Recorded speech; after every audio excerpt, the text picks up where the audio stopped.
നമസ്കാരം. മലയാളി വാർത്ത ഇൻസൈഡിലേക്ക് സ്വാഗതം. വല്ലാത്തൊരു സമരാഭാസമാണ് ഇന്ന് കേരളം കണ്ടത്. രാവിലെ ബൈക്കും കാറുമൊക്കെ എടുത്ത് നേരെ ടൗണിലേക്ക് വരുന്നു. എന്നിട്ട് തങ്ങളുടെ ബൈക്കും കാറുമൊക്കെ സൈഡിലേക്ക് മാറ്റിയിട്ട് വരുന്ന വാഹനങ്ങൾ തടഞ്ഞു നിർത്തുന്നു. എന്തൊരു വൃത്തികെട്ട ആഭാസത്തരമാണിത്. തൊടുപുഴയിലാണ് കട്ടയ്ക്ക് ഒരാൾ കളത്തിലിറങ്ങിയത്. ഇതോടെ സമരാനുകൂലി ആകെ ചൂളിപ്പോയി. വാഹനങ്ങളൊക്കെ തടഞ്ഞതിന് ശേഷം ബൈക്കിൽ മടങ്ങുകയായിരുന്ന ഹർത്താൽ അനുകൂലിയെ മറ്റൊരാൾ പൊടുന്നനെ അങ്ങ് തടഞ്ഞു. ഇന്ന് രാവിലെയായിരുന്നു സംഭവം. നടന്നുപോയി വാഹനങ്ങൾ തടയണമെന്ന് അയാൾ സമരാനുകൂലിയോട് പറഞ്ഞു. അപ്പോൾ പോലീസിനെ വിളിക്കുമെന്നായി സമരാനുകൂലി. അങ്ങനെയെങ്കിൽ പോലീസിനെ വിളിക്കട എന്ന് ജനം ഉച്ചത്തിൽ പറഞ്ഞു. സംഭവത്തിന്റെ ദൃശ്യങ്ങൾ പുറത്തു വന്നു. കണ്ണൂർ അഞ്ചരക്കണ്ടി ദന്തൽ കോളേജ് വിദ്യാർത്ഥി നിതിൻ രാജിന്റെ മരണത്തിൽ അന്വേഷണം നടക്കണമെന്നാവശ്യപ്പെട്ടാണ് ഇന്ന് രാവിലെ മുതൽ കേരളത്തിൽ ഈ ഹർത്താൽ നടത്തുന്നത്. ബൈക്കിലെത്തിയ ഒരു ഹർത്താൽ അനുകൂലി തൊടുപുഴ പ്രൈവറ്റ് ബസ് സ്റ്റാൻഡിന് സമീപം വാഹനങ്ങൾ ഒന്നൊന്നായി തടയുന്നു. ഇരുചക്ര വാഹനങ്ങൾ ഉൾപ്പെടെ അതുവഴി വന്ന എല്ലാ വാഹനങ്ങളും ഇയാൾ ധൈര്യസമേതം അങ്ങ് തടഞ്ഞു നിർത്തുകയാണ്. ഇതിന് പിന്നാലെ സൈഡിൽ വെച്ചിരുന്ന ബൈക്ക് എടുത്തിയാൾ തിരികെ പോകാൻ ഒരുങ്ങുമ്പോഴായിരുന്നു മറ്റൊരാൾ വന്ന് ഇവനെ തടഞ്ഞത്. സമരക്കാരുടെ ആഭാസം കണ്ടുനിന്ന ശരത് എന്ന യുവാവാണ് പൊടുന്നനെ രംഗത്തെത്തിയത്. ഇപ്പോൾ ശരത് സമൂഹ മാധ്യമങ്ങളിൽ ഹീറോ ആയി മാറി. താൻ എങ്ങോട്ടേക്കാണ് പോകുന്നത് എന്ന് സമരാനുകൂലിയോട് ശരത് ചോദിച്ചു. താൻ പോലീസിനെ വിളിക്കൂ എന്ന് പറഞ്ഞുകൊണ്ടാണ് ശരത് സമരാനുകൂലിയുടെ ബൈക്ക് തടഞ്ഞത്. ഒടുവിൽ സമരാനുകൂലി വിളിച്ചുകൂവി പോലീസ് എത്തി. പോലീസിനോട് ശരത് പറഞ്ഞു, ഇയാൾ ബൈക്കിൽ പോയി വാഹനങ്ങൾ തടയുന്നത് ശരിയല്ല, വേണമെങ്കിൽ ഇയാൾ നടന്നുപോയി വാഹനങ്ങൾ തടയട്ടെ. ഹർത്താൽ അനുകൂലി ചെയ്യുന്നത് ശരിയല്ല എന്ന് മനസ്സിലാക്കിയ പോലീസും ശരത്തിനൊപ്പം ചേർന്നു. തന്നെ തടഞ്ഞ ശരത്തിനെ അറസ്റ്റ് ചെയ്യണമെന്നായി സമരാനുകൂലി. ഇത് കണ്ട പോലീസ് അന്തം വിട്ടു. ഇതുവരെ അതുവഴി വന്ന വാഹനങ്ങളൊക്കെ തടഞ്ഞ നിങ്ങളെയല്ലേ ഞങ്ങൾ യഥാർത്ഥത്തിൽ അറസ്റ്റ് ചെയ്യേണ്ടതെന്നായി പോലീസ്.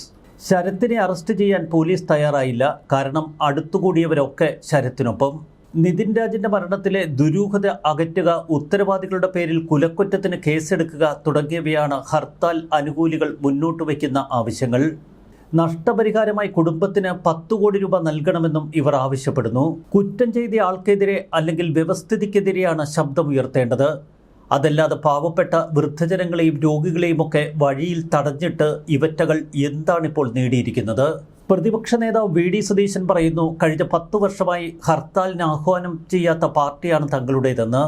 ഇതുതന്നെയാണ് നിലപാട് എന്ന് ജനം ആവർത്തിക്കുന്നു. മറ്റു ചില ചോദ്യങ്ങൾ ഉയർത്തുന്നവരുണ്ട്. ഈ സമരക്കാർക്കെതിരെ ജനം ഇത്തരത്തിൽ തിരിയുന്നത് എന്തുകൊണ്ടാണ്? സാധാരണഗതിയിൽ ഒരു ഇടതുപക്ഷ പാർട്ടി അല്ലെങ്കിൽ CPM ഒരു ഹർത്താൽ ആഹ്വാനം നടത്തിയാൽ അവരെ തടയാൻ നിങ്ങൾക്ക് ധൈര്യമുണ്ടോ? കാലം മാറിയെന്ന് പലരും മറക്കുന്നു. ഇപ്പോൾ എല്ലാവരുടെയും കയ്യിൽ മൊബൈൽ ഫോണുണ്ട്. ചുറ്റുവട്ടത്തൊക്കെ CCTV ക്യാമറകളുണ്ട്. അതുകൊണ്ടൊന്നും രഹസ്യമായി ചെയ്യാൻ കഴിയില്ല. കയ്യിൽ കല്ലുമായി തെരുവിലിറങ്ങുന്നവൻ്റെ എല്ലാ ആക്ഷനുകളും ഇവിടെ CCTVകളും മൊബൈൽ ക്യാമറകളും പകർത്തിയെടുക്കും. അതൊക്കെ സമൂഹ മാധ്യമങ്ങളിൽ നിറയും. ആ ഭയം അത് ചുറ്റുവട്ടത്തൊക്കെ നിറയുന്നത് നല്ലതാണ്. ഒരു കാര്യം ഉറപ്പാണ്, മരണപ്പെട്ട നിതിൻ രാജ് എന്ന പയ്യനോടുള്ള അനുകമ്പയും സഹതാപവും ഒക്കെ ഇന്നത്തെ ഹർത്താൽ നടത്തുന്നവർ ഇല്ലാതാക്കും. സാധാരണ എത്ര വലിയ ഹർത്താൽ കേരളത്തിൽ നടക്കുമ്പോഴും ഇരുചക്ര വാഹനങ്ങൾ, മെഡിക്കൽ സ്റ്റോറുകൾ, ആശുപത്രികൾ, രോഗികൾ എന്നിവരുടെ നേർക്ക് യാതൊരുവിധ അതിക്രമവും നടത്താറില്ല. എന്നാൽ ഇന്ന് രാവിലെ മുതൽ സാധാരണ പോലെ ജനം തെരുവിലേക്കും ടൗണുകളിലേക്കുമൊക്കെ ഇറങ്ങിത്തുടങ്ങിയതോടെ ഹർത്താൽ അനുകൂലികൾക്ക് കുരുപൊട്ടി. എല്ലാം കൈവിട്ടു പോകുന്നുവെന്ന തോന്നൽ. തുടർന്നാണ് പല സ്ഥലങ്ങളിലും അതിക്രമവുമായി അവർ കളത്തിലിറങ്ങിയത്. വാഹനങ്ങൾ തടഞ്ഞിട്ട് പച്ച തെറിവിളിക്കുന്ന പല സംഭവങ്ങളും നമ്മൾ കേരളത്തിൽ കാണുന്നു. എന്നാൽ വിചിത്രങ്ങളായ മറ്റു ചില കാഴ്ചകളും നമുക്ക് മുന്നിലുണ്ട്. തമ്പാനൂരിൽ ഒരു ബേക്കറി അടയ്ക്കാൻ രാവിലെ സമരാനുകൂലികൾ വളഞ്ഞു. ബേക്കറി ബലമായി അടപ്പിക്കുകയായിരുന്നു അവരുടെ ലക്ഷ്യം. കയ്യിൽ കരുതിയ വടിയൊക്കെ എടുത്ത് ബേക്കറിക്ക് നേരെ അടിക്കുന്നുണ്ട്. എന്നാൽ ബേക്കറിക്കാരൻ വളരെ കൂളായി നിൽക്കുന്നു. ഇതിനിടയിൽ ജനം അവിടെ തടിച്ചുകൂടി, ഒപ്പം പോലീസും.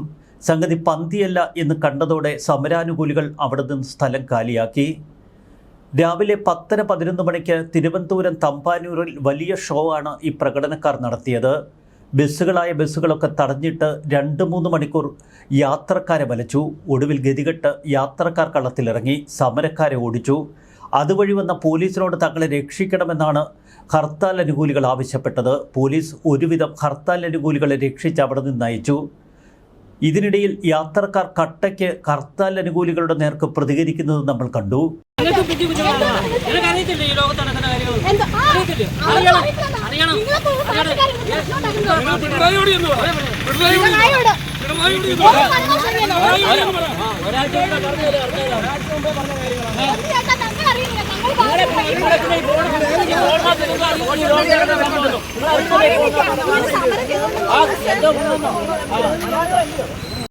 അവരിപ്പോ പറഞ്ഞ കേട്ടില്ലേ? നിങ്ങൾ കണ്ടില്ലേ? ന്യൂസ് കണ്ടില്ലേ? നിങ്ങൾ അത് കണ്ടില്ലേ? ഇത് കണ്ടില്ല? നമ്മൾ കണ്ടു, സമ്മതിച്ചു. അറ്റ്ലീസ്റ്റ് ഒരു മര്യാദ ഇല്ലേ?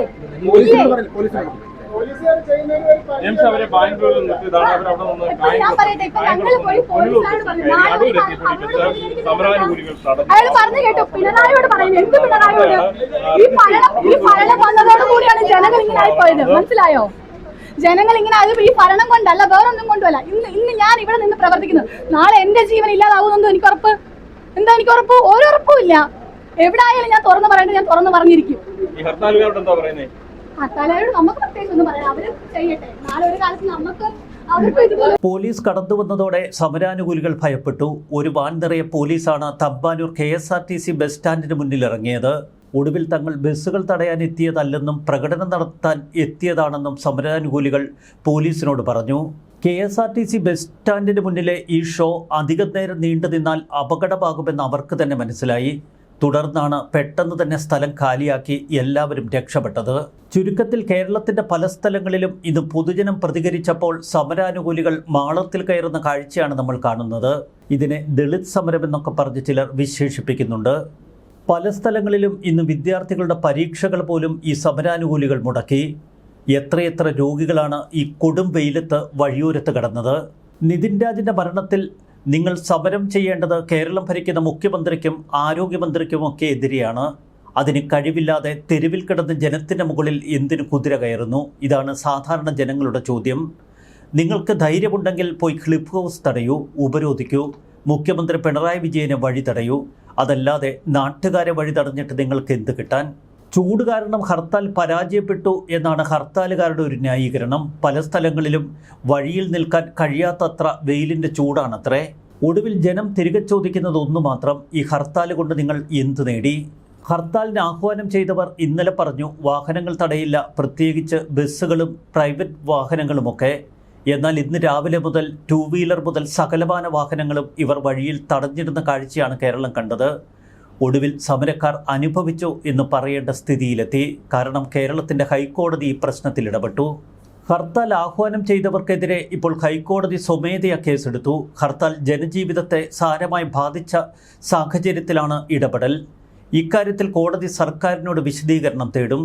ഇന്ന് ഉച്ചയ്ക്ക് ഈ കേസ് പരിഗണിച്ച കോടതി ഒരു കാരണവശാലും വാഹനങ്ങൾ തടയരുത് എന്ന് കർശന ഉത്തരവ് നൽകി. ഇത് ലംഘിച്ച് കേരളത്തിന്റെ പല ഭാഗങ്ങളിലും വാഹനം തടയാൻ ചിലർ ഇറങ്ങി. അവരുടെ വീഡിയോ ദൃശ്യങ്ങൾ ശേഖരിച്ച് കോടതിക്ക് കൈമാറാൻ പോലീസിനോട് ആവശ്യപ്പെട്ടു. രോഗികളുമായി കടന്നുപോയ വാഹനങ്ങൾ വരെ തടയുന്ന ദൃശ്യങ്ങൾ പുറത്തുവന്നതിന് പിന്നാലെയായിരുന്നു ഹൈക്കോടതിയുടെ അവധിക്കാല ബെഞ്ച് ഈ വിഷയത്തിൽ ഇടപെട്ടത്. ഡയറക്ടർ ജനറൽ ഓഫ് പ്രോസിക്യൂഷനോട് കോടതി ഇക്കാര്യത്തിൽ വിശദാംശം തേടി. ഹർത്താലിന് ആഹ്വാനം ചെയ്തവർ കോടതി അലക്ഷ്യം നടത്തി എന്നാണ് ഹൈക്കോടതി പറഞ്ഞിരിക്കുന്നത്. ഹർത്താലിന് ആഹ്വാനം ചെയ്തവർ കോടതി അലക്ഷ്യ നടപടികൾ നേരിടേണ്ടി വരും. ഹൈക്കോടതി രജിസ്ട്രിയോട് ഹർത്താലിന് ആഹ്വാനം ചെയ്തവർക്ക് നോട്ടീസ് അയക്കാനും ഹൈക്കോടതി നിർദ്ദേശം നൽകിയിട്ടുണ്ട്. തിരുവനന്തപുരം തമ്പാനൂരിൽ ബേക്കറി അടപ്പിക്കാൻ ചെന്ന ഹർത്താൽ അനുകൂലികൾ ആ കടക്കാരനോട് ചോദിച്ചു, നിന്റെ സഹോദരനെ കൊന്നാൽ നീ കച്ചവടം ചെയ്യുമോടാ? മരിച്ചയാൾ മരിച്ചില്ലേ, ഇനി നമ്മൾ കടയടച്ചിട്ട് എന്ത് ചെയ്യാനാണ് എന്ന് കടയുടമയുടെ മറുചോദ്യം. ഈ ചോദ്യം കേരളത്തിൻ്റെ പല ഭാഗങ്ങളിലും ആവർത്തിക്കുന്നുണ്ട്. എന്നാൽ ഈ ചോദ്യത്തെ നമുക്ക് ന്യായീകരിക്കാൻ കഴിയില്ല. അതിലപ്പുറം നിതിൻ രാജിൻ്റെ മരണവുമായി ബന്ധപ്പെട്ട് ഈ ഹർത്താൽ അനാവശ്യമാണ് എന്ന് നമുക്ക് ഉച്ചത്തിൽ പറയേണ്ടി വരും. ഇതിനിടയിൽ വാഹനവുമായി ഇറങ്ങിയ ഒരു പാവപ്പെട്ട യാത്രക്കാരന് നേരെ ഹർത്താൽ അനുകൂലികൾ തിരിഞ്ഞു. നിന്നെ അടിക്കുമെന്ന് പറഞ്ഞാൽ അടിക്കുമെടാ. ബാക്കിയുള്ളവരുടെ സഞ്ചാര സ്വാതന്ത്ര്യം തടഞ്ഞാൽ മരിച്ചയാൾ തിരിച്ചു വരുമോ എന്ന ചോദ്യത്തിൽ പ്രകോപിതരായാണ് സമരാനുകൂലികൾ ആ യാത്രക്കാരന് നേർക്ക് തിരിഞ്ഞത്. നീ സൗണ്ട് കൂടുതൽ ഇറക്കരുത്, നിനക്കിട്ട് പണി തരും. തിരുവല്ലയിലാണ് ഈ സംഭവം. സഞ്ചാര സ്വാതന്ത്ര്യം തടഞ്ഞാൽ പോലീസ് നല്ല പിടപ്പ് കൊടുത്തു വിടണമെന്നാണ് ജനം പല സ്ഥലങ്ങളിലും പറയുന്നത്. പോലീസ് ആകെ വിഷമ വൃത്തത്തിലാണ്. സമരാനുകൂലികളെ അടിച്ചോടിക്കേണ്ട എന്നാണത്രേ സർക്കാർ തലത്തിലുള്ള നിർദ്ദേശം. സ്വന്തം വണ്ടി റോഡിലിറക്കി ഓടിക്കാൻ എന്തിനാണ് മറ്റുള്ളവരുടെ അനുവാദമെന്ന് ചോദിക്കുന്ന പാവപ്പെട്ട യാത്രക്കാർ. പല സ്ഥലങ്ങളിലും നിരപരാധികളായ യാത്രക്കാരുടെയും രോഗികളുടെയും നേരെ കുതിര കയറുകയാണ് ഈ പ്രതിഷേധക്കാർ. മറ്റുള്ളവരുടെ സഞ്ചാര സ്വാതന്ത്ര്യം തടയാൻ ഇവർക്ക് എന്തവകാശം? കൊല്ലം കുണ്ടറയിലായിരുന്നു തമാശ. വാഹന ഉടമകളങ്ങ് സംഘടിച്ചു. ഒടുവിൽ സമരാനുകൂലികളെ അവർ കയ്യേറ്റം ചെയ്യുമെന്ന നിലയിലെത്തി. ഹർത്താൽ അനുകൂലികൾ ഒരുവിധം ഓടി രക്ഷപ്പെട്ടു. കേരളത്തിൻ്റെ പല സ്ഥലങ്ങളിലും ഈ കാഴ്ച ഇത് ജനങ്ങളെ ചിരിപ്പിക്കുന്നു. വിവിധ ദളിത് സംഘടനകളും നിതിൻ രാജ് ആക്ഷൻ കൗൺസിലും ആഹ്വാനം ചെയ്തിരിക്കുന്ന ഹർത്താൽ ഇന്ന് രാവിലെ 6 മണി മുതൽ വൈകിട്ട് 6 മണി വരെ. ഒരു ദിവസം മുഴുവൻ കേരളത്തെ അടച്ചുപൂട്ടി നിങ്ങൾ എന്ത് നേട്ടമാണ് കൊയ്യാനിരിക്കുന്നത്? കേരളത്തിൽ ഇന്ന് ഇടിമിന്നലോടുകൂടി മഴ പെയ്യുമെന്നാണ് കാലാവസ്ഥാ നിരീക്ഷണ കേന്ദ്രം പറയുന്നത്. ഈ മഴ ഒന്ന് നേരത്തെ പെയ്തിരുന്നു എങ്കിൽ ഹർത്താൽ അനുകൂലികളെങ്കിലും വഴിയിൽ നിന്ന് വീട്ടിൽ പോയേനെ. ഹർത്താൽ പൊളിയും എന്ന ഘട്ടത്തിലെത്തിയപ്പോൾ പല സ്ഥലങ്ങളിലും ആക്ഷൻ കൗൺസിൽ ആഹ്വാനം ചെയ്ത ഹർത്താൽ വിജയിപ്പിക്കാനായി സമരാനുകൂലികൾ കളത്തിലിറങ്ങി. പല സ്ഥലങ്ങളിലും അവർ വാഹനങ്ങൾ തടഞ്ഞു. തിരുവനന്തപുരം കണിയാപുരത്തും നെടുമങ്ങാടുമൊക്കെ ബസ്സുകൾ തടഞ്ഞു. അടൂരിൽ വാഹനം തടഞ്ഞ സമരക്കാരെ പോലീസ് വിരട്ടി ഓടിച്ചു. എറണാകുളത്തും തിരുവല്ലയിലുമൊക്കെ വാഹനങ്ങൾ തടയാൻ ഒരു നിര പ്രതിഷേധക്കാരെത്തി. പല സ്ഥലങ്ങളിലും ജനങ്ങൾ സംഘടിച്ചെത്തിയതോടെ സമരക്കാർ പിൻവാങ്ങി. കോട്ടയം തിരുനക്കരയിൽ ആംബുലൻസ് അടക്കമുള്ളവ കുടുങ്ങി. ശ്രീകണ്ഠപുരത്ത് കടകൾ അടപ്പിച്ചു. കണ്ണൂർ നഗരത്തിൽ എവിടെയും വാഹനങ്ങൾ തടയുന്നില്ല. കണ്ണൂർ നഗരത്തിൽ പ്രതിഷേധക്കാർക്ക് ഇറങ്ങാൻ പോലും ഭയം. കണ്ണൂരിലെ സ്വകാര്യ ദന്തൽ കോളേജിൽ BDS വിദ്യാർത്ഥിയായിരുന്ന നിതിൻ രാജിന്റെ മരണത്തിൽ നീതി ഉറപ്പാക്കണമെന്നാവശ്യപ്പെട്ടാണ് ഈ ഹർത്താൽ. എന്നാൽ കണ്ണൂർ നഗരത്തെ യാതൊരു തരത്തിലും ഈ ഹർത്താൽ ബാധിച്ചിട്ടില്ല. പേരാമ്പ്രയിലും ഉള്ളിയേരിയിലുമൊക്കെ വാഹനങ്ങൾ തടഞ്ഞു. മിക്ക സ്ഥലങ്ങളിലും തടച്ചിൽ നടക്കുന്നതിൻ്റെ ഇരട്ടി വേഗതയിൽ സമരക്കാരെ ജനം പായിക്കുന്നു. കടകൾ തുറന്നു പ്രവർത്തിക്കുമെന്ന് ഇന്നലെ തന്നെ കേരള വ്യാപാരി വ്യവസായി ഏകോപന സമിതി പറഞ്ഞിരുന്നു. കേരള ഹോട്ടൽ ആൻഡ് റെസ്റ്റോറൻറ്റ് അസോസിയേഷനും തങ്ങളുടെ റെസ്റ്റോറൻറ്റുകളും ഹോട്ടലുകളുമൊക്കെ തുറന്ന് പ്രവർത്തിക്കുമെന്ന് ഇന്നലെ തന്നെ അറിയിച്ചിരുന്നു. Kerala textile garments association, federation, steel traders association എന്നീ സംഘടനകളൊക്കെ സമരത്തിൽ പങ്കെടുക്കില്ല എന്ന ഉറച്ച നിലപാടെടുത്തു. സ്വകാര്യ ബസ്സുകൾ സർവീസ് മുടക്കില്ലെന്ന് കേരള ബസ് ഓപ്പറേറ്റേഴ്സ് ഫെഡറേഷനും ഇന്നലെ തന്നെ അറിയിച്ചിരുന്നു. 52 ദളിത് സംഘടനകളാണ് ഈ ഹർത്താലിന് പിന്തുണ നൽകുന്നത്. ആർക്കും എന്ത് കാര്യത്തിനും കേരളത്തിൽ ഹർത്താൽ നടത്താം എന്ന ഒരു പൊതുധാരണ ഉണ്ടാവുന്നത് നല്ലതല്ല. ഒടുവിൽ തൊടുപുഴയിൽ കേട്ട ഒരൊറ്റ ചോദ്യം: ഹർത്താൽ എന്ന് പറഞ്ഞ് റോഡിൽ പോകുന്ന വാഹനങ്ങളെല്ലാം തടയുന്നവർ ഇനിയെങ്കിലും കണ്ണു തുറന്ന് ഈ കാഴ്ച കാണണം. സ്വന്തം വണ്ടിയെടുത്ത് റോഡിലിറങ്ങാൻ ഇവർക്ക് എന്താ ഫുൾ അവകാശമുണ്ടോ? ശരത് എന്ന യുവാവ് സമരാനുകൂലിയോട് ചോദിച്ച ആ ചോദ്യം.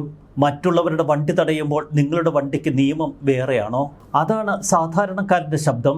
കേരളത്തിലെ സാധാരണക്കാർ ഇങ്ങനെ സംഘടിച്ചെത്തിയാൽ ഏത് ഹർത്താൽ അനുകൂലിയും വിരണ്ടോടും. അതെ, 10 പേർ ഹർത്താൽ അനുകൂലികളോട് ഇങ്ങനെ കട്ടയ്ക്ക് ചോദിച്ചാൽ ഈ ഹർത്താൽ ഷോ നിമിഷങ്ങൾക്കകം പൊട്ടിത്തകരും. നമ്മൾ ജീവിക്കുന്നത് പുതിയ കാലഘട്ടത്തിലാണ്. ഈ പ്രാകൃത സമരരീതിയുമായി ഇനി ഇങ്ങോട്ടേക്ക് ഇറങ്ങരുത് എന്നാണ് ജനങ്ങൾ പറയുന്നത്. ന്യൂസ് ഡെസ്ക് മലയാളി വാർത്ത ഇൻസൈഡ്.